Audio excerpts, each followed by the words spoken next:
Hello viewers, কেমন আছেন সবাই? আশা করি সবাই অনেক ভালো আছেন। রিনিয়া এক্সপ্লেইনস এর একটি নতুন ভিডিওতে আপনাদের সবাইকে স্বাগত জানাচ্ছি। আজকে আমরা একটি নতুন ড্রামা শুরু করতে চলেছি। ড্রামাটির নাম হচ্ছে হেড ওভার হিলস। এটি একটি কমেডি রোম্যান্স ড্রামা এবং ড্রামাটির আইএমডিবি রেটিং হচ্ছে 8.6 আউট অফ 10। ড্রামাটি রিলিজ হয়েছিল 2025 সালের জুনের 23 তারিখে। হয়তো এটাকে ইতিমধ্যে অনেকে এক্সপ্লেন করে ফেলেছে, কিন্তু আমি আশা করব আমার এই এক্সপ্লেনেশনটি আপনাদের কাছে অনেক ভালো লাগবে। আজকের এই ভিডিওটিতে মূলত আমরা হেড ওভার হিলসের প্রথম এপিসোডটি এক্সপ্লেন করব। তো চলুন কথা না বাড়িয়ে আমরা শুরু করে ফেলি। শুরুতেই আমরা সঙ্গা নামের একটি মেয়েকে দেখতে পাই। সঙ্গা পেশায় একজন শামান ছিল। সঙ্গা এখানে একজন লোকের শরীর থেকে ভূত তাড়ানোর রিচুয়াল করছিল। এমন সময় তার ঘড়িতে অ্যালার্ম বেজে ওঠে। আমরা জানতে পারি সঙ্গা শামান হওয়ার সাথে সাথে একজন স্টুডেন্টও ছিল এবং আজকে তার মিড টার্ম এক্সাম ছিল। তার এখানে লেট হয়ে যাওয়ার কারণে রিচুয়ালটি সে অপূর্ণ রেখেই স্কুলে দৌড়াতে থাকে, কারণ সে বাস মিস করে ফেলেছে। সে দেয়াল টপকে স্কুলে ঢোকার সময় পড়ে যেতে নিলে তার ফ্রেন্ড তাকে ধরে ফেলে। ছেলেটির নাম জিহো। এক্সাম শুরু হয়ে গেলে আমরা দেখতে পাই সঙ্গার এক্সাম মোটেও ভালো হয় না। এজন্যে সে অনেক আপসেট হয়ে পড়ে। সে সিদ্ধান্ত নেয় আজ সে স্কুলেই পড়াশোনা করবে। এটা সে বাড়িতে টেক্সট করে জানিয়ে দেয়। কিন্তু স্কুলে আমরা দেখতে পাই এখানে বাকি স্টুডেন্টরা লেখাপড়া করলেও আমাদের সঙ্গা এখানে নাক ডেকে ঘুম পাড়ছিলেন। এখানে বেয়ম নামের একজন স্টুডেন্টের খুব জোরে বাথরুম চাপলে সে টয়লেটে চলে যায়। সেখানে সে একটি ভূত দেখতে পায়। এ ব্যাপারে ক্লাসের সবাইকে জানালে তারা কেউই তার কথায় পাত্তা দেয় না। বাড়ি যাওয়ার সময় সঙ্গা বিলবোর্ডের উপরে বসে থাকা একটি ভূতকে দেখতে পায়। সঙ্গা তাকে বলে, আমি দ্রুতই তোমাকে মুক্তি পেতে সাহায্য করব, শুধু একটু অপেক্ষা করো। রাতে সঙ্গার বাড়ির সামনে আমরা অনেক লোকের লাইন দেখতে পাই। এরা আসলে সঙ্গার কাছে যার যার প্রবলেম নিয়ে এসেছিল। এখানে সঙ্গাকে সবাই হ্যাভেন অ্যান্ড আর্থ ফেরি নামে চেনে।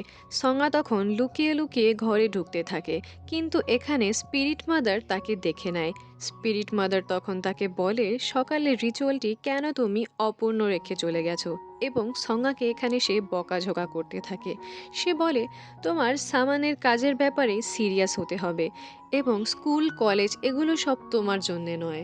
সঙ্গা তখন বলে যখন আমি স্কুল ইউনিফর্মে থাকি তখন লোকজন আমাকে সাধারণ মানুষ মনে করে। এ ব্যাপারটা আমার অনেক ভালো লাগে। এই জীবনটা আমি শুধু আর কয়েক বছরের জন্য উপভোগ করতে চাই। তাই স্পিরিট মাদার প্লিজ আমাকে এই স্বপ্নটা আর কিছুদিন উপভোগ করার সুযোগ দিন। স্পিরিট মাদার এখানে রাজি হয় আর বলে সঙ্গা যেন তার সামনের কাজকে সবথেকে বেশি গুরুত্ব দেয়। যাই হোক, এরপরে সঙ্গা তার ক্লায়েন্টের সমস্যা শুনতে থাকে। এখানে অনেকেই অনেক রকমের সমস্যা নিয়ে আসছিল। তখন সেখানে একটি মেয়ে আসে যার ক্রাশ তাকে পছন্দ করতো না বলে সে অনেক আপসেট ছিল। তখন সঙ্গা তাকে বলে কারো ফিলিংস দেখে নয়, বরং চেহারা দেখে ভালোবাসো, এতে খারাপ কম লাগবে। এরকম একটা ইললজিক্যাল কথা শুনে মেয়েটি সঙ্গাকে জিজ্ঞেস করে তুমি এখনো সিঙ্গেল তাই না? পরের দিন স্কুলে সঙ্গা জিহোর সাথে এ ব্যাপারে কথা বলে। সে বলে ফিলিংস দিয়ে কি হবে, মানুষের চেহারা দেখে প্রেম করা উচিত। তখন জিহো বলে একটি ছেলে হ্যান্ডসাম, কিন্তু সে একজন খুনি, তোমার কি এটাতে চলবে? সঙ্গা বলে খুনি হলে চলবে না। তখন জিহো বলে হ্যাঁ, চেহারার সাথে সাথে কোয়ালিটিও থাকতে হবে। চেহারা ছাড়া তোমার আর কোন কোয়ালিটি লাগবে তুমি এটা বলো। সঙ্গা তখন বলে ধরো একটি অজানা লোক রাস্তায় কান্না করছে এবং অনেকেই তাকে এড়িয়ে যাবে। আমি চাই আমি যাকে পছন্দ করি সে যেন ওই অজানা লোককে সান্ত্বনা দেয়। এ ব্যাপারে জিহো বলে ও, এটা তো অনেক সোজা। আমি তো হ্যান্ডসাম, এখন শুধু আমাকে একজন অজানা ব্যক্তিকে যে কিনা কান্না করছে তাকে সান্ত্বনা দিতে হবে। তখন সঙ্গা তাকে বলে না না, এই চেহারা দিয়ে চলবে না, তুমি মোটেও হ্যান্ডসাম নও। এটা বলেই সঙ্গা সেখান থেকে চলে যায়। রাতে আমরা সঙ্গার বাড়ির সামনে আবারও অনেক লোকের ভিড় দেখতে পাই। এখানে সঙ্গার সমস্ত ক্লায়েন্ট চলে গেলে শেষ একজন ক্লায়েন্ট আসে। সঙ্গা দেখতে পায় সেটি ছিল একটি ছেলে এবং ছেলেটিকে প্রথম দেখাতেই সঙ্গা অনেক পছন্দ করে ফেলে। কিন্তু সঙ্গা এখানে লক্ষ্য করে ছেলেটি উল্টোভাবে হাঁটছিল। এটার মানে ছেলেটি আর বেশি দিন বাঁচবে না। ছেলেটির নাম হচ্ছে গিয়নহু। ছেলেটির দাদি এখানে সঙ্গাকে জানায় যে আমার নাতির জীবনে অনেক বিপদ আপত্তি রয়েছে, কয়েকবার তো সে মরতে মরতে বেঁচে গেছে। আমি চাই আপনি তাকে একটি তাবিজ দিন যাতে করে আমার নাতি সুরক্ষিত থাকে। এখানে সঙ্গা ওই ছেলেটিকে জিজ্ঞেস করে ধরুন একটি অজানা ব্যক্তি কান্না করছে, আপনি তখন কি করবেন?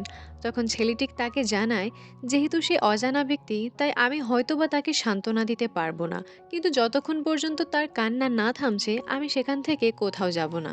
উত্তরটা শুনে সঙ্গা অনেক খুশি হয়। সঙ্গা তখন গিয়নহুর দাদিকে বলে, আপনি কোনো টেনশন করবেন না, আপনার নাতির জীবন বাঁচানোর দায়িত্ব এখন আমার। আমি 21 দিনের মধ্যেই আপনার নাতির জীবনের সমস্ত বাধা বিপত্তি দূর করে দেব। এটা বলে সে তাদেরকে পাঠিয়ে দেয়। এটাতে স্পিরিট মাদার অনেক রেগে যায়। সে বলে, যেহেতু ছেলেটি উল্টো এসেছিল সেহেতু তার মৃত্যু কেউ ঠেকাতে পারবে না। আর তুমি ভুলে যেও না, কয়দিন আগে টাকলা বারবিকিউ ওনারকে বাঁচাতে গিয়ে তুমি নিজের জীবনকেই ঝুঁকিতে ফেলে দিয়েছিলে, কিন্তু শেষ পর্যন্ত কি হলো, সেই লোকটি মারা গেল। তোমার এখানে নিজের ভুল থেকে শিক্ষা নেওয়া উচিত। তখন সঙ্গা স্পিরিট মাদারকে বলে, আসলে আমি ছেলেটিকে ভালোবেসে ফেলেছি। আর এটা শুনে স্পিরিট মাদার কিছুটা এমন রিয়াকশন দেখায়। পরের দিন স্কুলে সঙ্গার ক্লাস টিচার তাদের সাথে একটি নতুন স্টুডেন্টের পরিচয় করিয়ে দেয়। আর এই নতুন স্টুডেন্টটি আর কেউ নয়, গিয়নহু ছিল। সঙ্গা এখানে গিয়নহুকে দেখে এতই অবাক হয়ে যায় যে সে দাঁড়িয়ে পড়ে। এটা দেখে সবাই হাসতে থাকে। এখানে ক্লাস টিচার তাকে অপমান করে এবং বলে, তুমি কেন দাঁড়িয়েছো? বেশিরভাগ সময় তো তুমি ঘুমিয়ে থাকো, তোমার কি অ্যাটেনশন দরকার? ক্লাসে থাকা একটি মেয়ে তখন সঙ্গাকে পিকমি টাইপের মেয়ে বলে এবং সবাই এটা নিয়ে হাসাহাসি করতে থাকে। তখন সবাইকে অবাক করে দিয়ে গিয়নহু সঙ্গাকে বলে, হয়তো বা আমি তোমাকে কোথাও দেখেছি। এটা শুনে সবার হাসি তখন বন্ধ হয়ে যায়। গিয়নহু তখন নিজেকে ইন্ট্রোডিউস করে এবং এরপরে সে নিজের সিটে বসে যায়। ক্লাস শেষ হয়ে গেলে সঙ্গা গিয়নহুর কাছে গিয়ে তার সাথে কথা বলার চেষ্টা করে, কিন্তু গিয়নহু এখানে তাকে বলে, দেখো আসলে আমি তোমাকে চিনি না, আমি সকলের কথা বন্ধ করার জন্য এই কথাটি বলেছিলাম। এই কথাটি শুনে সঙ্গা গিয়নহুর প্রতি আরও ফিদা হয়ে যায়। স্কুল শেষে জিহোর সাথে সে এই কথাটি বলতে থাকে। এমন সময় হেরি নামের একটি মেয়ে জিহোর হাত ধরে বলে, চলো না আমরা স্টাডি ক্যাফেতে যাই। হেরি আসলে সেই মেয়ে ছিল যে ক্লাসে সঙ্গাকে পিকমি বলে খেপাচ্ছিল। সে এখানে সঙ্গার কাছে ক্ষমা চায়, কিন্তু ক্ষমা চাওয়ার পরেও সে সঙ্গাকে অপমানই করতে থাকে। সঙ্গা তার কথা থেকে পুরোপুরি এড়িয়ে গিয়ে জিহোকে বলে, তুমি হেরির সাথেই চলে যাও, আমি একাই বাড়ি চলে যাব। পরের দৃশ্যে আমরা দেখতে পাই কিছু স্টুডেন্ট আর্চারি প্র্যাকটিস করছিল আর গিয়নহু তাদেরকে দূর থেকে দেখছিল। সে এখানে একটি বিষয় লক্ষ্য করে যে এখানে একটি ছেলের নিশানা ভালো হলে তার বন্ধুরা তার অনেক প্রশংসা করে। গিয়নহু তখন নিজের কথা মনে করে। সে ভাবতে থাকে, সে যখন কোনো নিশানা ভালো করত তার বন্ধুরা এতে মোটেও খুশি হতো না।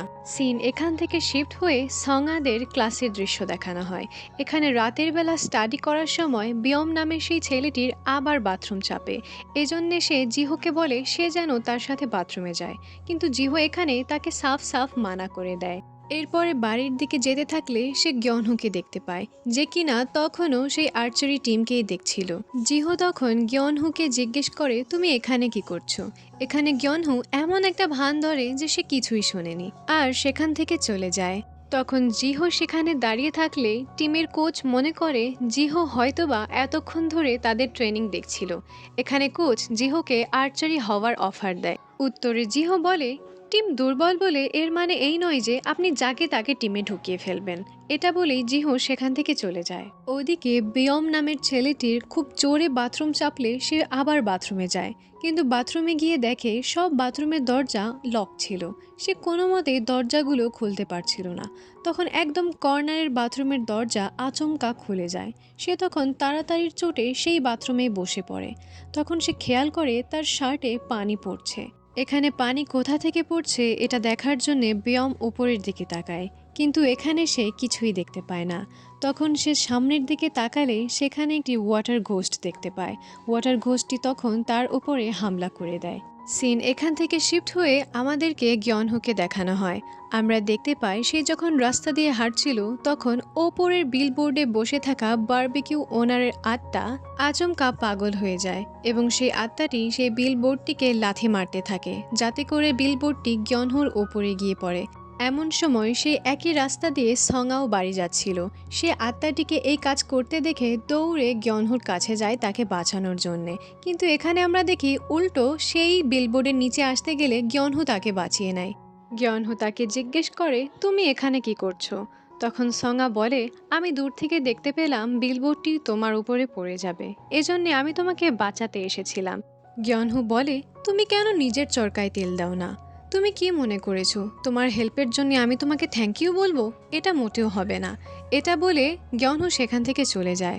এখানে সঙ্গা একটু অবাক হয়, কারণ গয়নহু এখানে একদমই নর্মাল ছিল, যেন এরকম ঘটনা তার সাথে প্রায়ই হয়। সঙ্গা গয়নহুকে নিয়ে অনেক চিন্তিত হয়ে পড়ে। এজন্য সে রাতের অন্ধকারে ফ্লাওয়ার মাস্টার নামে আরেকটি শামানের কাছে যায়। তিনি আসলে তাবিজ বানানোতে এক্সপার্ট ছিলেন।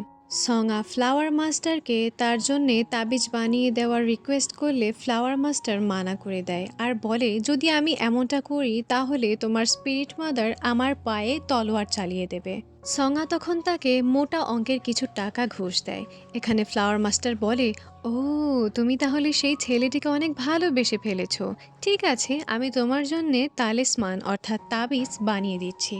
তাবিজ বানিয়ে ফ্লাওয়ার মাস্টার যখন সেটা সঙ্গার হাতে দেয়, সঙ্গা তখন সেটাকে ছিঁড়ে ফেলে, কারণ এটার ডিজাইন তার ভালো লাগেনি। এভাবে বারবার ফ্লাওয়ার মাস্টার তাকে তাবিজ বানিয়ে দিচ্ছিলেন এবং সঙ্গা সেগুলোকে ছিঁড়ে ফেলছিল, কেননা ডিজাইনগুলো তার মোটেও পছন্দ হচ্ছিল না।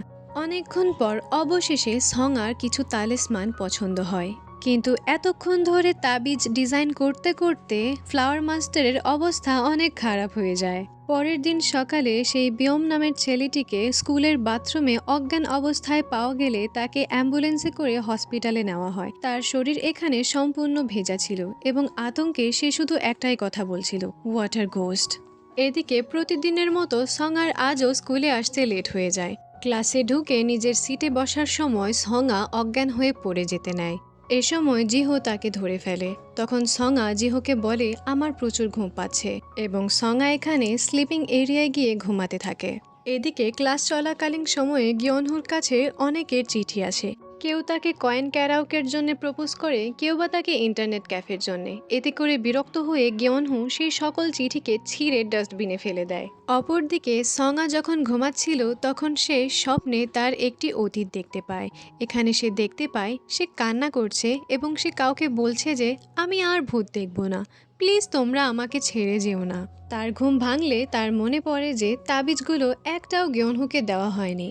পরে শ্রাইনে বসে সে বলতে থাকে যে, আমি ভেবেছিলাম এই তাবিজগুলো গয়নহুকে দিয়ে আমি তাকে প্রপোজ করব এবং আমরা ডেটে যাব। তখন সেখানে গ্র্যান্ড আন্টি তাকে বলে, তুমি তো নিজের চেহারা লুকোতে চেয়েছিলে, তাহলে এখন কেন তুমি তাকে নিজের পরিচয় বলতে চাও? উত্তরে সঙ্গা বলে, আমি শুধু সাধারণ ক্লায়েন্টের সামনে আমার চেহারাটাকে লুকোই, কিন্তু এখানে সে আমার লাইফ পার্টনার হতে চলেছে, তার সামনে আমি কেন নিজের চেহারা লুকাবো?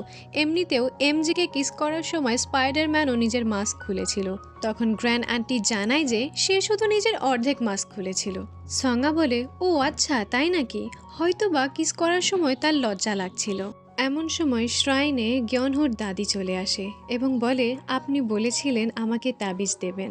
সঙ্গা তখন জিজ্ঞেস করে, আপনার নাতি আসেনি? তখন গয়নহুর দাদি বলে, সে এসব জায়গায় আসতে চায় না, ওই দিন আমি তাকে জবরদস্তি করে নিয়ে এসেছিলাম। সঙ্গা তখন দাদিকে বলে, আসলে এটা রোগীকে দিতে হয়, রোগীর হাত ছাড়া অন্য কাউকে দিলে এটা মোটেও কাজ করে না, তাই এখানে গয়নহুর থাকা খুবই জরুরি। তখন দাদি গয়নহুকে ফোন করে সেখানে আসতে বলে। কিছুক্ষণের মধ্যে গয়নহু সেখানে আসলে সঙ্গা তাকেই দেখতে থাকে, কিন্তু এখানে সে খেয়াল করে গয়নহুর শরীর একদম ভেজা দেখাচ্ছিল। এটা দেখে সঙ্গা আন্দাজ করে যে গয়নহু হয়তোবা ডুবে মারা যেতে পারে। সঙ্গা তখন গয়নহুকে সেই তাবিজগুলো দিতে গেলে গয়নহু জিজ্ঞেস করে, এই তাবিজগুলোর দাম কত? 1 কোটি, 2 কোটি নাকি 3 কোটি? কত টাকায় তুমি লুটতে চাও আমাদেরকে? সঙ্গা তখন বলে, আমি বুঝলাম না, তুমি কি বলতে চাইছো? গয়নহু তখন জানায়, তোমার মতো অনেক সামানের সাথে আমরা দেখা করেছি, কিন্তু তারা শুধু আমাকে লুটে নিয়েছে, তোমরা শুধু লুটতেই জানো, আসলে তোমরা ভণ্ড। কথা বলে গয়নহু তার দাদিকে নিয়ে সেখান থেকে চলে যায়। এতে করে সঙ্গা অনেক চিন্তিত হয়ে পড়ে, কেননা গয়নহুর জীবনের ঝুঁকি রয়েছে আর তাবিজগুলো এখনও সঙ্গার কাছে। তো সঙ্গা এখানে সিদ্ধান্ত নেয় গয়নহুর বাকি দিনগুলোতে সে গয়নহুর রক্ষা করবে। অপরদিকে আমরা জিহোকে দেখতে পাই। সে সঙ্গাকে নিয়ে অনেক টেনশনে ছিল। সঙ্গা যখন ঘুমে সেই স্বপ্নটি দেখে কান্না করছিল, জিহো এই অবস্থায় তাকে দেখে ফেলেছিল। পরের দিন জিহো ক্লাসে সঙ্গার কাছে গেলে সে দেখতে পায় সঙ্গা সেখানে ডুবে যাওয়ার মতো কিছু জায়গা সার্চ করছিল, অর্থাৎ যেখানে মানুষ ডুবে যেতে পারে। সঙ্গা এখানে রিসার্চ করে দেখে যে 100-রও বেশি জায়গা আছে যেখানে মানুষ ডুবে যেতে পারে। এতে করে সঙ্গা আবারও চিন্তিত হয়ে পড়ে। এখানে সঙার হাতে অনেকগুলো তালিসমান দেখে জিহো তাকে জিজ্ঞেস করে, এগুলো কি তুমি জ্ঞানহোর জন্য এনেছো? তখন সঙা বলে হ্যাঁ। জিহো তখন বলে, এখান থেকে একটা তুমি বম কি দিতে পারবে? আসলে সে বাথরুমে কিছু একটা দেখেছিল। তখন সঙা বলে, না, আমি একটাও বমকে দিতে পারবো না, কারণ সে জ্ঞানহোর মতো হ্যান্ডসাম নয়। এরপরে করিডোর দিয়ে হাঁটার সময় সঙা লক্ষ্য করে দেয়াল একটু ভেজা লাগছে। সে সেখানে হাতের ছাপ দেখতে পায়। সে লক্ষ্য করে হাতের ছাপটি ঠিক জেন্টস টয়লেটের ভেতরে যাচ্ছে। সে তখন জিহোর কথাটি মনে করে। জিহো তাকে বলেছিল যে বম বাথরুমে কিছু একটা দেখেছিল, আর সে অচেতন অবস্থায় ওয়াটার গোস্ট বলছিল। বম আসলে টয়লেটে কি দেখেছিল এটা জানার জন্যে সঙা কৌতূহলবশত জেন্টস টয়লেটের ভেতরে ঢুকে পড়ে। কারণ ওয়াটার গোস্ট যদি কাউকে আক্রমণ করে তাহলে সে পানিতে ডুবে মারা যেতে পারে। সঙা সেই কর্নারে টয়লেটের ভেতরে ঢুকে কমোডের উপরে বসে থাকে। যখন সেই ভূত নিচে নামতে থাকে তখন সঙা তার হাতে থাকা তালিসমান পেপার দিয়ে সেই ভূতের হাত ধরে ফেলে এবং তাকে বলে, তোমার কি সমস্যা? তোমার কি মুক্তি লাগবে? আমি তোমাকে মুক্তি দিয়ে দিব, আমাকে সবকিছু খুলে বলো। এখানে ভূতনিটি কান্না করতে করতে তার সমস্ত অতীত সঙার সাথে শেয়ার করে। সঙা বলে, দেখো, প্রথমত বাচ্চাদেরকে বিরক্ত করা এটা একটি বাজে অভ্যাস। ঠিক আছে, তুমি আমাকে প্রমিস করো তুমি এই কাজ আর কখনো করবে না। ভূতনিটি তখন সঙাকে পিঙ্কি প্রমিস করে। সঙা তখন ভূতনিটিকে বলে, নেক্সট টাইম থেকে তুমি লেডিস টয়লেটে চলে যেও, সেখানে আসা যাওয়া করতে আমার সুবিধা হবে। এমন সময়ে জেন্টস টয়লেটে 3জন ছেলে ঢুকে পড়ে আর সঙা বিপদে পড়ে যায়, কেননা সে মেয়ে হয়ে জেন্টস টয়লেটে ঢুকেছে। এটা যদি লোকে জেনে যায় তাহলে ক্লাসে তাকে নিয়ে হাসাহাসি করা হবে। এখানে আবার জ্ঞানহুও ঢুকে পড়ে। তখন সেই আত্মাটি পাগলের মতো জ্ঞানহুর ঘাড়ে চেপে বসে এবং জ্ঞানহুকে পানিতে ডুবোতে থাকে। সঙা তখন পড়ে যায় দোটানার মধ্যে। সে যদি বাথরুম থেকে বের হয় তাহলে সবাই তাকে নিয়ে হাসাহাসি করবে, আর যদি না বের হয় তাহলে জ্ঞানহুর জীবনের ঝুঁকি রয়েছে। তখন সঙা নিজের বদনামের সমস্ত কথাকে ভুলে গিয়ে নিজের হাত থেকে সেই তালিসমান পাইপের মধ্যে লাগিয়ে সেখান থেকে পানি বের করে সেই ভূতনিকে তাড়াতে থাকে। কিন্তু এখানে ভূতনিকে তো শুধু সঙাই দেখছিল, বাকি লোকরা ভাবছিল এ পাগল টাগল নাকি, এ পানি কেন ছুটছে। ভূতনিটি সেখান থেকে চলে গেলে জ্ঞানহু পাইপের পানির সাপ্লাই বন্ধ করে দেয় এবং সঙাকে বলে, তুমি এখানে কি করছো? তখন সঙা বলে, আসলে আমি তোমাকে বাঁচাতে এসেছিলাম। আর এরকম বিব্রতকর পরিস্থিতির মধ্য দিয়ে এপিসোড 1 শেষ হয়ে যায়। এরপরে কি হয়েছিল এটা জানতে অবশ্যই চ্যানেলটিকে সাবস্ক্রাইব করে রাখবেন। আর এক্সপ্লেনেশনটি যদি আপনাদের ভালো লেগে থাকে তাহলে অবশ্যই কমেন্টে জানিয়ে যাবেন এবং প্লিজ একটি লাইকও দিয়ে যাবেন, কারণ আপনাদের একটি মাত্র লাইক আমাকে অনেক উৎসাহ প্রদান করে। দেখা হচ্ছে নতুন কোনো ভিডিওতে, ততক্ষণ পর্যন্ত সুস্থ থাকবেন, স্বাভাবিক থাকবেন এবং অবশ্যই আমার পাশে থাকবেন। আল্লাহ হাফেজ।